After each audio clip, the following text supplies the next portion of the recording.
What's up, guys? Mystic Weasel is back. Second card of the year. Did decent on the last card. And for the last card, I had 9 out of 14 correct, with 6 out of 7 confident picks correct. If I were to bet, those are the picks I would bet on, are the confident ones. That's any fighter with a 70% chance of winning and higher. But UFC 311 is the fight of the Caucasus Mountains. Literally, both fighters in the main and co-main event are on opposite sides of that mountain range. Islam and Umar is fighting for the north. Arman and Merab are fighting for the south. One of the best fight cards so far. There are 14 total fights on the whole card. That's a lot of fights. And it's going to start at the usual time slot. The early prelims are going to start 6 p.m. Eastern, main card at 10 p.m. Eastern. And there's a load of good talent. The main event, of course, is the rematch between Islam Makhachev and Arman Tsarukyan. The co-main event, Merab Dvalishvili versus Umar Nurmagomedov. The rivalry or the bad blood between them two can finally be resolved in the octagon. Former light heavyweight champions Jiri Prochazka and Jamahal get to throw down. That fight's most likely ending by a knockout. Veterans Beneil, Dariush, and Moicano, great grapplers, should be a good fight. Kevin Holland back at middleweight going up against Rinya in his second UFC fight. I don't like Kevin Holland at middleweight, I'm not gonna lie. I think he was a better welterweight. One of the best prospects in the UFC, headlining the prelims. Excellent placement and matchmaking from the UFC here. Payton Talbott versus Raoni Barcelos. Amazing fight. So far the card is structured very well. Calyaton Almeida versus Sergey Spivak is on the prelims. Glad they're on the prelims, not in the main card. It's probably gonna be a decent grappling match, but not the most exciting fight. Definitely not casual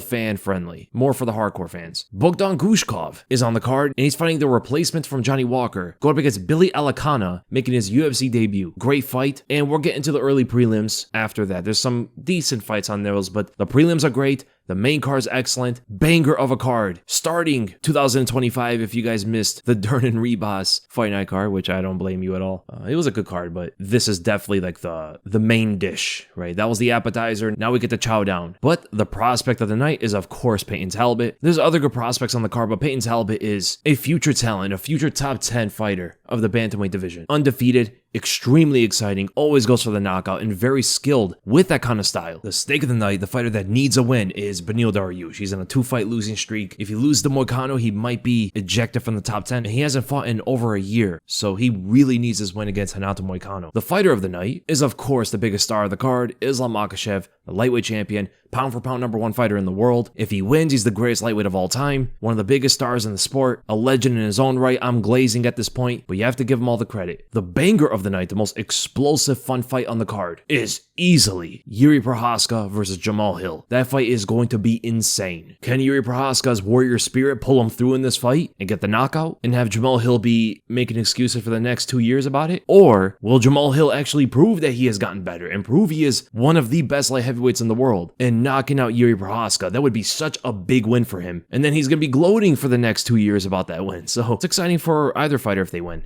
The sleeper of the night, the most underrated fight on the card, is Beneil Dariush versus Renato Moicano. That is going to be such an excellent grappling match. Beneil has a lot of punching power. Renato, I would say, is more technical in the stand-up. He fights better at a longer range. He has a good jab, good low kicks. But the scrambling on the ground is going to be insane. Who gets the better top control? Who's going to be able to get the submissions? Very fun fight. And then, of course, the fight of the night, the best overall fight on the card, is the main event. Islam Makhachev versus Arman Tsarukyan. Arguably the two best fighters in the lightweight division. Is just hard to say Arman's better than Charles if they didn't fight for 5 rounds, but he did beat him in a 3-round fight, which was very, very close. I think in a 5-round fight, it would have been very different. That fight always feels like it's incomplete. Like they didn't actually finish their fight together. But the Islam and Arman fight is going to be excellent. Very high level grappling between them two. Good striking. Islam, of course, going to be the more technical striker, but Arman has a lot of power and he's very explosive. And with that, let's go right to the first fight in the flyweight division. Tagir Ulanbekov, who trains in the Habib camp, going up against Clayton Carpenter in his second UFC fight. Both fighters are great grapplers. I'm going to go with Ulanbekov. He's the much bigger fighter, huge for the weight class. They say he's 5'7", but he looks taller than that, especially in Demetrius Johnson's video where he was trained with Habib's fighters.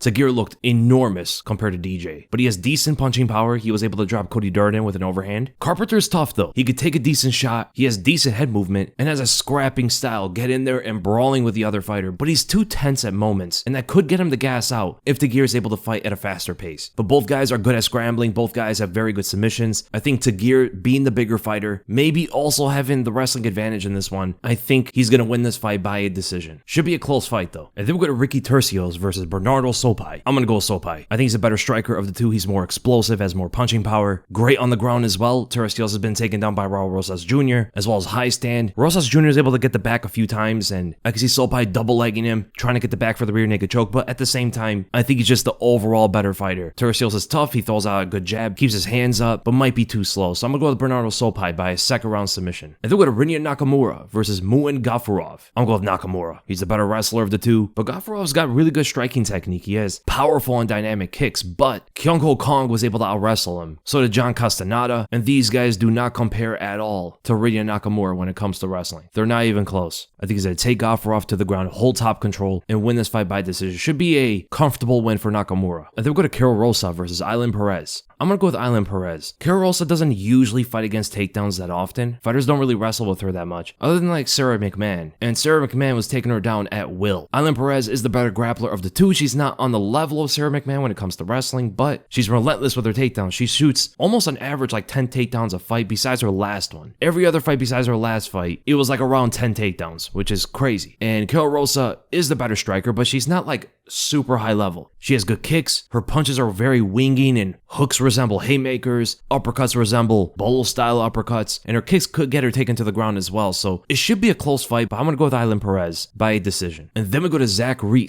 versus Azamat Bakoyev. This should be a close fight. Zachary is good on the ground. He's very long with his strikes, good body kick, good distance management, especially when he's on the offensive. And Azamat Bakoyev doesn't have a lot of volume with his striking. He waits a lot for the big power punch, whether it's an overhand or right hook, something like that. And I think because of that style, it could give a lot of control of the fight to Zachary Reese. I think though, if Bakoyev is able to get in close, he should be winning the fight from there, because Reese's defense kind of ends with his length and reach. If Bakoyev is able to get past his reach, he should be able to land some big shots on him. So I'm gonna go with Azamat Bakoyev by a third round knockout. Should be a good fight. And then we go to Grant Dawson versus Diego Ferreira. This is an interesting fight. Both are very good grapplers. Grant Dawson is going back to his wrestling, not entertaining the striking as much like he did with Bobby Green. Diego Ferreira has more punching power. He is still very good. He knocked out Michael Johnson with one right overhand and also beat Matusz Rebecki, who had a lot of hype at the time. And Ferreira showed good footwork in the fight, wasn't slow. It's like he hasn't really lost a step after all this time. Great takedowns, good submissions. It might be hard to get a submission on Grant Dawson if Dawson's the one that's taking the fight to the ground, and the top control is very strong in MMA right now. The guard game is just not what it used to be. Fighters are just so good defensively at stopping most of the submissions from the guard. And I think Grant Dawson should be able to do the same. So I could see Grant Dawson winning like that, but this is a very hard fight to call because stylistically, I do like Diego Ferreira on this fight. He's the better striker of the two. He hits much harder. He's very good on the ground, good at getting back up to his feet like he showed against Gamrot and Rebecki. But then again, he did get TKO'd by Gregor Gillespie on the ground. It's a very close fight. I can see both fighters winning, but I'm going to go slightly with Grant Dawson. The main reason, Ferreira is almost 40 years old. If Ferreira was in his prime, I would pick him. So I would not be surprised at all if Diego Ferreira wins this fight. And then we go to Bogdan Gushkov versus Billy Alakana. Billy Alakana is replacing Johnny Walker. This is an interesting fight. A lot of people don't know about Billy Alakana. I watched some of his fights. This guy's actually good. He has very good fundamental striking. He's athletic. He's fast. He has good defense. The only disadvantage that he has is he's taking the fight on short notice, so he doesn't have a training camp. But I do think if Alakana had a training camp, I'd probably pick him to win this fight because Bogdan Gushkov is all offense. He's got some head movement, but his hands are down. He's throwing punches from different angles. He's very open to be hit by a clean straight for Alakana. And also depends on which stance Alakana fights in, because sometimes he fights in orthodox, sometimes he fights in southpaw, and he likes to fight against the lead hand of the opponent. So usually he'll be in the opposite stance. So if Bogdan Gushkov is in orthodox, Alakana might fight in southpaw just to control the lead hand and open up his left straight or left high kick. So I'm actually going to go with Billy Alakana by a third round knockout. He has good cardio. He fights at a slower pace, so it's going to be good for Bogdan Gushkov. He's probably going to be controlling the pace of the fight. Billy Alakana is going to try to land counter shots whenever Gushkov gets overly aggressive with his strikes, but should be a competitive fight. And then we go to Jailton Almeida versus Sergey Spivak. I'm going Jailton Almeida. Both guys are very good on the ground, but Almeida's way faster. He might be physically stronger. He's more athletic. I think he will outmaneuver Spivak on the feet and on the ground, as Spivak seems like he has two left feet. Absolutely no footwork. Very, very slow. But the thing is, all Almeida has on the stand-up is a front kick and some wild jumping punches, which I still think will work against Spivak. He might be able to push kick him on the ground or attack with a double leg takedown,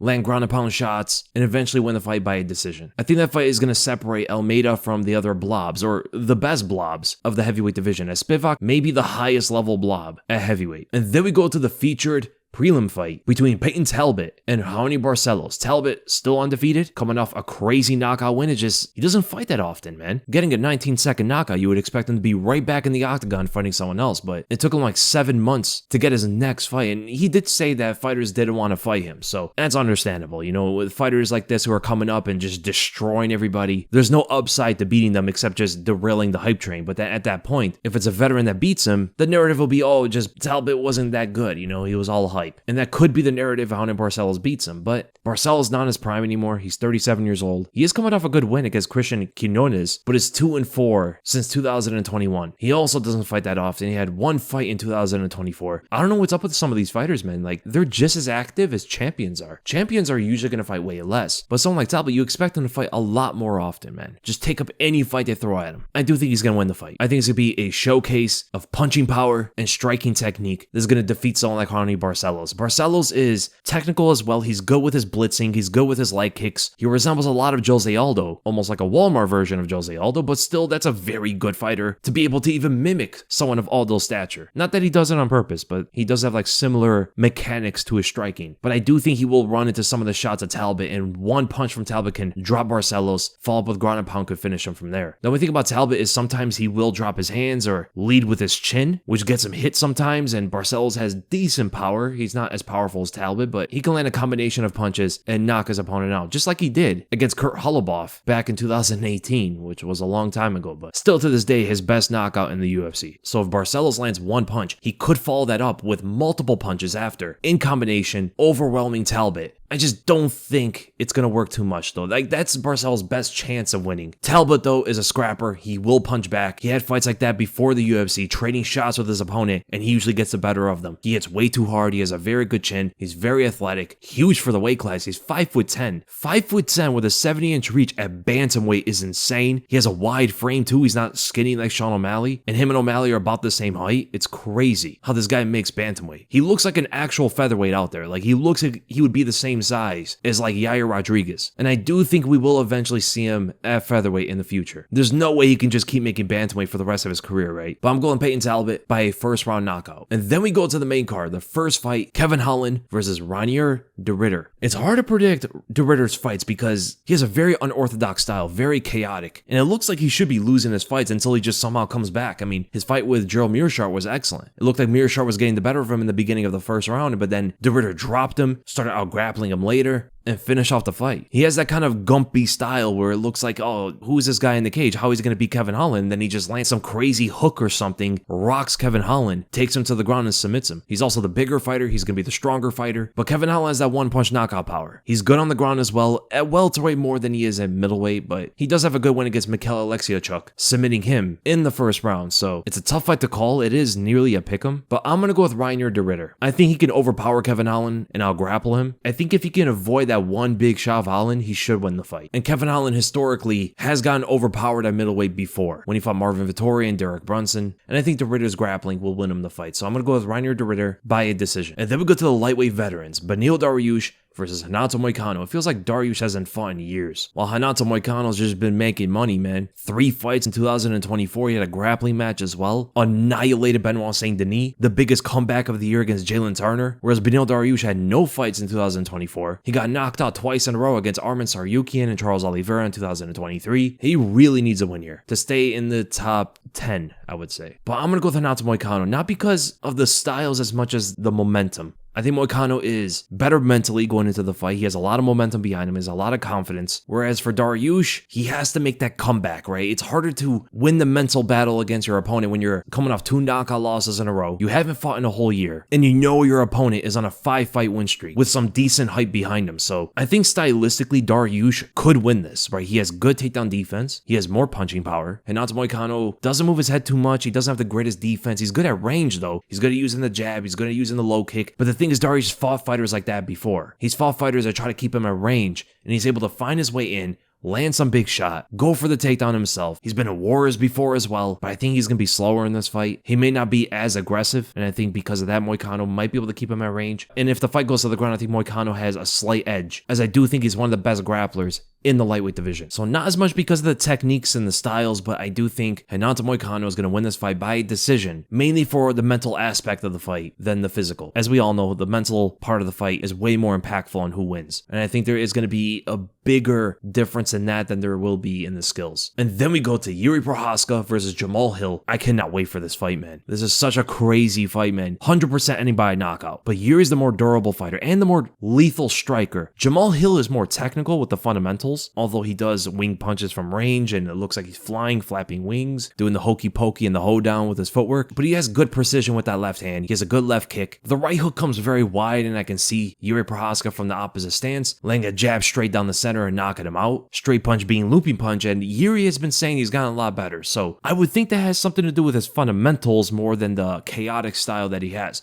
He can't get more chaotic than he is, right? But the thing is, that's what makes Jiri. But when you watch his fights, he does do a lot better when he goes to the fundamentals, when he sticks behind the jab more. Throws a 1-2 down the center. This worked better when he fought Alex Pereira and when he fought Volkan Oezdemir. But when he fought Alexander Rakic, he just Jiri'd his way into a win. He was getting lit up like a Christmas tree and ate all of those. But I don't think he eat the same shots from Jamahal Hill. I think Jamahal hits harder than Rakic with his punches, not the kicks, right? Rakic kicks like a horse. But at the same time, Jamal's defense is not really great either. Jiri does leave his chin open to get hit, but so does Jamahal. And I do think that favors Jiri. It's a hard fight to pick because Jiri is so chaotic. He's not fighting someone who is like a highly skilled striker. He's fighting someone that can knock him out, that has good precision with his left hand, but that's basically it. That's the main danger of Jamahal Hill for Jiri Prochazka. But on the other side, there's a lot of danger of Jiri for Jamahal Hill. Like, if Jiri gets in the pocket, he could start throwing those elbows and crazy strikes and all that stuff. It's just, I can see Jiri getting knocked out on his way in. Like, he's trying to get in close to land his shots and Hill just snipes him with the left hand and drops him. But Jiri could potentially eat the punch, walk into Jamahal Hill and start landing his own shots, kind of how he did against Alexander Rakic. But that would just go to show you that no one hits as hard as Alex Pereira, right? If Jamahal Hill cannot drop Jiri, there's a huge difference in power from Alex to everybody else. But I'm going to go with Jiri Prochazka. It's hard to pick because you just don't know how he's going to fight out there. You don't know exactly what techniques he's going to throw in. He's going to fight in orthodox, he's going to fight in southpaw, is he going to try to wrestle, he's going to try to get in close or fight from far. It's hard to predict how Jiri is going to fight. So I trust Jiri being Jiri out there and winning the fight. And then we go to the co-main event. Merab Dvalishvili, the bantamweight champion, versus Umar Nurmagomedov, the undefeated fighter from the Khabib camp. And this may be an unpopular opinion, but I think Umar wins this fight comfortably. I don't think it's going to be that hard of a fight for him. I think he's better than Merab at everything except just pace and cardio. Technically, he's better everywhere. He's better in the striking, he's better in his wrestling, he's better on the ground, he's better in the clinch, he hits harder, he's faster, he's bigger, he might be stronger. But the one thing that Merab has over everybody else is that he fights at a pace that no one is able to keep up with. But the thing is, he relies on the cage. He relies on the fence to keep him there, get takedowns from there. But Umar trains with Khabib. He's been training with Khabib for a long time, and no one's better at that than Khabib Nurmagomedov. So 100% Umar is ready for that. 100%. And I could see him reversing Merab in the cage,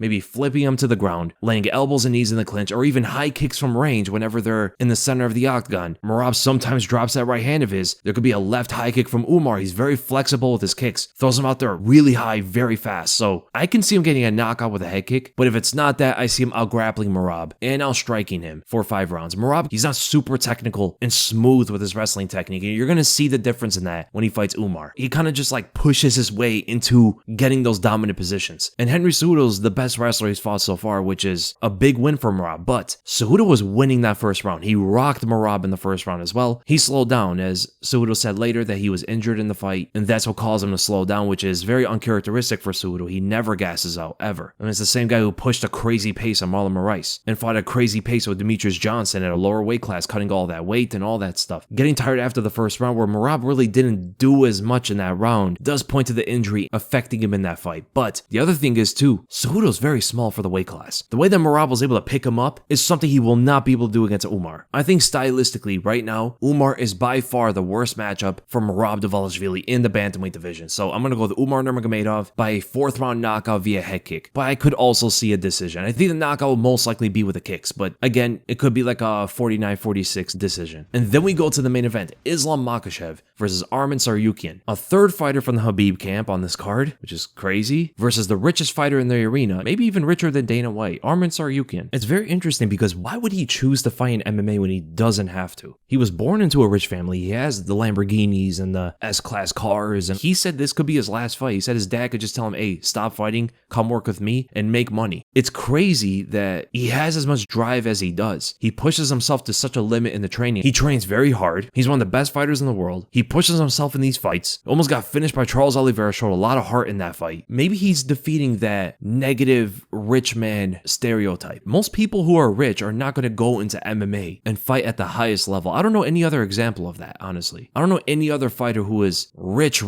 went into a combat sport like this. Maybe there were some boxers or something, I have no idea, but they're able to get to the top of their sport. That shows a very good mentality from Arman Tsarukyan because he doesn't need to do this. He doesn't need to fight. He can just do whatever he wants. But he chose one of the hardest sports in the world, and he's very good at it. He's one of the best at it. That's crazy. But I do think Islam wins. I think Islam is just the better fighter of the two. They're both going to be hungry. They're both going to try to get the win. But the thing is, what Arman has been saying before this fight about, like, you know, he's going for the money fights and he doesn't care about legacy after this. It's very different, you know. He's going up against Islam, who says that he's only in this for legacy. He says he has money. He doesn't need money anymore. He's in this for legacy, to be the best fighter in the world, trying to be the greatest lightweight of all time, the greatest fighter of all time. If he wins, he is the greatest lightweight ever. 4 title defenses is more than Khabib, more than Benson Henderson, more than BJ Penn. With the level of competition that he fought, you have to have Islam Makhachev as the greatest lightweight of all time if he wins this fight. And easily top 10 greatest fighters of all time. Right, easily. So Islam's mental might be better for this fight than Arman's. His skills are better as well. He's a better striker. They're very close in grappling. I think Arman might be the better wrestler of the two, but I think Islam is the better overall grappler of the two. He's also the better striker. Arman is very wild with his stand-up at times. Throw a lot of crazy overhands and crazy kicks. Islam is amazing on the defense. He's very good at landing counter shots, good check right hook, good back step left straight, and he's landing those on guys like Volkanovski and Charles Oliveira and Dustin Poirier. Like, he's landing shots on the best strikers in the world. Maybe Arman is going to be able to strike in moments better than some of those guys just because he already has the wrestling skill. He can kind of just like let the fight flow in the feet, and if they start wrestling, then they just start wrestling, you know? He doesn't have to anticipate it, but he might shoot some takedowns. I think he will get Islam to the ground at least once. I think Islam will get Arman to the ground at least once, but for the majority of the fight, I think Islam outstrikes Arman. Landing the jab, landing the front kick to the body, throwing out a few high kicks. I think Arman will return with his own high kicks, but I think the biggest difference is going to be Islam's boxing. His counter punching is going to be so sharp, very consistent with landing his punches, hurting Arman throughout the fight, but I think Makhachev is going to win by a decision, maybe 48-47 or 49-46. Competitive fight, but I think it'll be obvious that Islam is ahead throughout the fight. I think Arman's going to give his best effort. He's going to go out there and land some of his shots, get a few takedowns, always be in the fight. I don't think he's going to get completely outclassed. I think he will make it competitive, but I can see Islam being like one step ahead throughout the fight, making Islam Makhachev the greatest lightweight of all time. 4 title defenses, never done before in the division, and maybe he goes up to welterweight. We have no idea. He's earned it.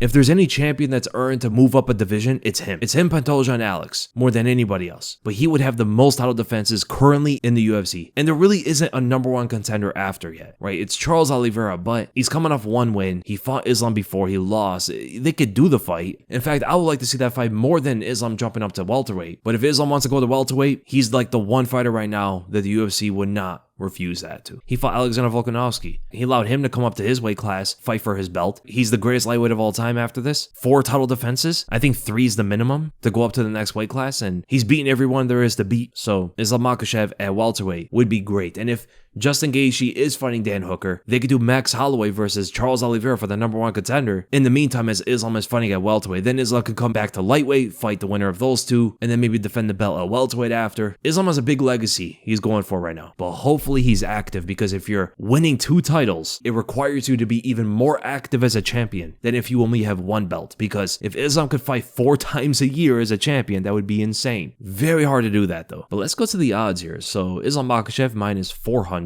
Not that much. That's crazy. More like a 300, I would say. Minus 300 makes sense. Umar is a minus 350. I can see that. I agree with that. Renato Moicano minus 170 or minus 175. I can see that as well. But I have it closer to a pick'em. I can see both fighters winning that. It's a fighter I would not bet on. But with the odds that they give you, Dariush wouldn't be a bad bet. But my advice, I'd say just avoid the fight altogether. Kevin Holland, Ronnie De Ritter, I'd avoid that fight as well. Even though I am going with De Ritter. It's a pick'em, but it's a risky fight to bet on. Bogdan Gushkov is like a 3.5 to 1 favorite. Hey man, I like those odds for Billy Alakana. I could be completely wrong on that fight, and Bogdan Gushkov just KOs Alakana, but I think Alicana's decent. And then Payton Talbott, minus 1100. It's like, bro, only on a parlay and by knockout too. So the best is to go with him by a knockout on a parlay. Jailton Almeida, minus 450. Man, a lot of these guys are huge favorites. Jailton Almeida, of course, he should win the fight. I'd avoid the Azamat Bekoyev and Zachary Reese fight. I can see Zachary Reese also winning. Grant Dawson, minus 275 against Diego Ferreira. Either fighter can win that fight. And Jamahal Hill is a slight favorite against Jiri Prochazka. It's almost a pick'em. He's like a minus 125 against a plus 105 Jiri. I'm going with the underdog. Rinya Nakamura is like a 5-1 favorite. I go with him on a parlay. Bernardo Sopaj is a 3-1 favorite. I agree with that as well. Azamat Bekoyev is about a 2-1 favorite. I can see both fighters winning, but I do think Bekoyev should be a slight favorite. And Tagir Ulanbekov is a 3-1 favorite. So I hope you guys enjoyed the predictions. If you guys did, make sure to give this video a like, make sure to subscribe, hit the bell for notifications, and I'll see you guys in the next video.